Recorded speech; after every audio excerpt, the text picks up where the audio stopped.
Facebook 31 আগস্টের আগে ধাপে ধাপে সবাইকে কন্টেন্ট মনিটাইজেশন দিবে। আপনি 31 আগস্টের আগে এই লিস্টের আওতায় আছেন কিনা, আপনি 31 আগস্টের আগে কন্টেন্ট মনিটাইজেশন পাবেন কিনা, চাইলে আপনি নিজেও চেক করতে পারবেন। আমি স্টেপ বাই স্টেপ আপনাদেরকে দেখাই দিব আপনি কিভাবে চেক করবেন আপনি কন্টেন্ট মনিটাইজেশন 31 আগস্টের আগে পাবেন কিনা। পুরো প্রসেসটা আমি আপনাদেরকে দেখাচ্ছি। আপনারা যে কাজটা করবেন, এখানে যে ভিডিও, আপনার প্রোফাইলে যাওয়ার পরে এখানে যে ভিডিও অপশন দেখতে পাচ্ছেন, আপনারা ভিডিও অপশনে ক্লিক করবেন। ভিডিও অপশনে ক্লিক করার পরে এখানে দেখতে পাচ্ছেন নিডস রিভিউ নামে একটা অপশন আছে। এখানে নিডস রিভিউতে আপনি ক্লিক করবেন। নিডস রিভিউতে ক্লিক করার পরে এই যে দেখতে পাচ্ছেন নো মিউটেড রিলস, আপনার এখানে যদি কোনো ধরনের ভিডিও শো করে, এখানে যদি কোনো ভিডিও দেখায়, তাহলে বুঝবেন ওই ভিডিওতে কোনো ধরনের কপিরাইট ক্লেম আছে অথবা কোনো ধরনের ভায়োলেশন আছে। সো যেই কাজটা করবেন, এখানে কোনো ভিডিও যদি দেখায় আপনার, আপনি এখান থেকে ভিডিওটা ডিলিট করে দিবেন। যদি ডিলিট না করেন আপনি কখনোই কন্টেন্ট মনিটাইজেশন পাবেন না। এরপরে যে কাজটা করবেন, এখানে দেখতে পাচ্ছেন এই যে ভিডিও অপশনে ক্লিক করার পরে আপনার পেজ, আপনি যতগুলো ভিডিও আপলোড করেছেন সমস্ত ভিডিওগুলো এখানে দেখাবে। আপনি এখান থেকে যে কাজটা করবেন, যেই ভিডিওতে একটা একটা করে আপনি ভিডিওগুলো চেক করবেন, যেই ভিডিওতে কোনো ধরনের মিউজিক আপনি যদি ব্যবহার করে থাকেন, ওই ভিডিওটা আপনি অবশ্যই এখান থেকে ডিলিট করে দিবেন। এবং আপনি যদি কোনো ভিডিও ফেসবুক, ইউটিউব অথবা টিকটক থেকে যদি ডাউনলোড করে যদি আপনার পেজে যদি আপলোড করে থাকেন, আপনি এখান থেকে অবশ্যই ডিলিট করে দিবেন। কেন ডিলিট করে দিবেন? এর কারণ হচ্ছে কি, দেখেন ফেসবুক কিন্তু এখন এআই কিন্তু ইমপ্লিমেন্ট করে ফেলছে এবং এটা কিন্তু একটা রোবোটিক সিস্টেম। তাদের রোবোটিক কিন্তু ধরে ফেলতে পারে আপনি অন্য কারো মিউজিক অথবা আপনি কপিরাইট কিছু ইউজ করেছেন কিনা। এজন্য রিয়েল এবং অথেন্টিক যে ভিডিওগুলো আছে, আপনি ওই ভিডিওগুলো শুধু আপনার পেজে রাখবেন। অবশ্যই এখান থেকে আপনার যেগুলো আপনার অরিজিনাল কন্টেন্ট না, আপনি ওই কন্টেন্টগুলো ডিলিট করে দিবেন। এরপরে যে কাজটা করবেন, এখান থেকে যে দেখতে পাচ্ছেন এখানে মোর নামে একটা অপশন আছে, আপনি এখানে মোর অপশনে ক্লিক করবেন। মোর অপশনে ক্লিক করার পরে দেখতে পাচ্ছেন এখানে ফটোজ নামে একটা অপশন আছে, এখানে আপনি ফটোজে ক্লিক করবেন। ফটোজে ক্লিক করার পরে এই যে দেখতে পাচ্ছেন, আপনি ফেসবুক পেজ খোলার পর থেকে আপনি যতগুলা ফটো আপনি আপলোড করেছেন আপনার পেজে, সমস্ত ফটোগুলা কিন্তু এখানে একটা একটা করে শো করতেছে। এখন এখান থেকে আপনি যেই কাজটা করবেন, যেই ফটোসগুলো আপনার না, আপনি অন্য কোথায় থেকে ডাউনলোড করে এখানে আপনি আপলোড করেছেন, এখানে যেই ফটোগুলো আপনার না, আপনি ওই ফটোগুলা ডিলিট করে দিবেন। আপনার না বলতে আপনি দেখা গেছে কিছু ফটোজ আপনি ফেসবুক থেকে ডাউনলোড করে সরাসরি ডাউনলোড করে এখানে আপলোড করেছেন, অথবা কিছু ফটো দেখবেন আপনি যেমন রক্ত মাখা ছবি, অর্থাৎ কেউ মারামারি করতেছে, রক্ত বের হচ্ছে, এইরকম কিছু ছবি যদি আপনি আপলোড করে থাকেন, আপনি ওই ফটোগুলো অবশ্যই ডিলিট করে দিবেন। কারণ ফেসবুকের যে কমিউনিটি স্ট্যান্ডার্ড গাইডলাইন আছে, ওই গাইডলাইনের ভিতরে যে ছবিগুলো পড়বে সমস্ত ছবিগুলো আপনারা ডিলিট করে দিবেন। ওইরকম কোনো পিকচার বা ছবি যদি থাকে, আপনি কখনো কন্টেন্ট মনিটাইজেশন পাবেন না।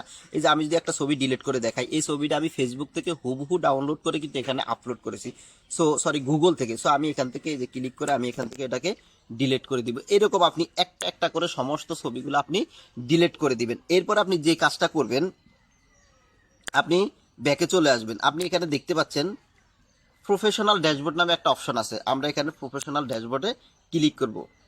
প্রফেশনাল ড্যাশবোর্ডে ক্লিক করার পরে আমরা যদি নিচে স্ক্রল করি, দেখতে পাচ্ছেন এখানে টুলস নামে যে অপশনটা আপনি দেখতে পাচ্ছেন, আমরা এখানে টুলসে ক্লিক করব। এই যে টুলস নামে যে অপশন দেখতে পাচ্ছেন, এই টুলসে ক্লিক করব। টুলসে ক্লিক করার পর আমি নিচে যদি স্ক্রল করি, এখানে দেখতে পাচ্ছেন পেজ রিকমেন্ডেশন। আপনার যদি প্রোফাইল হয়, এই যে এখানে দেখতে পাচ্ছেন পেজ রিকমেন্ডেশন, আপনার যদি প্রোফাইল হয় এখানে লেখা থাকবে প্রোফাইল রিকমেন্ডেশন। সো আমরা এখানে প্রোফাইল বা পেজ রিকমেন্ডেশনে ক্লিক করলাম। পেজ রিকমেন্ডেশনে ক্লিক করার পরে এই যে দেখতে পাচ্ছেন আমার এখানে কিন্তু রিকমেন্ডেশন এনাবল অবস্থা আছে, দেখতে পাচ্ছেন রিকমেন্ডেবল। আপনার এখানে যদি রিভিউ কন্টেন্ট, এখানে দেখতে পাচ্ছেন যেমন এক্সপ্লোর নামে আমার এখানে দেখাচ্ছে, আপনার এখানে যদি রিভিউ কন্টেন্ট নামে কোনো লেখা থাকে, তাহলে বুঝবেন আপনার ভিডিও কখনোই ভাইরাল হবে না। এখানে রিভিউ কন্টেন্ট থাকলে যেই কন্টেন্টগুলো আছে, আপনি এখানে ক্লিক করে সমস্ত কন্টেন্টগুলো ডিলিট করে দিবেন। আপনার পেজ যদি রিকমেন্ডেবল অবস্থায় না থাকে, আপনি তো মনিটাইজেশন পাবেনই না, বরং আপনি যত ভিডিও আপলোড করবেন আপনার ভিডিও কখনোই ভাইরাল হবে না। সুতরাং আপনি এখান থেকে চেক করবেন আপনার পেজ রিকমেন্ডেশন অবস্থায় আছে কিনা, ফেসবুক রিকমেন্ডেবল করতেছে কিনা। যদি করে, এইরকম এই যে দেখতে পাচ্ছেন উপরে যে স্টার চিহ্নগুলো আছে, এইরকম অবস্থায় যদি থাকে, এখানে যদি রিভিউ কন্টেন্ট না থাকে, মানে এইরকম অবস্থায় থাকলে কিন্তু আপনি কন্টেন্ট মনিটাইজেশন পাওয়ার সম্ভাবনা আছে এবং আপনার ভিডিও ভাইরাল হওয়ার কিন্তু সম্ভাবনা আছে। সো এরপর আপনারা যে কাজটা করবেন, আমি যদি নিচে স্ক্রল করি, দেখতে পাচ্ছেন এখানে পেজ স্ট্যাটাস নামে একটা অপশন আছে, আপনারা হুবহু এখানে পেজ স্ট্যাটাসে ক্লিক করবেন।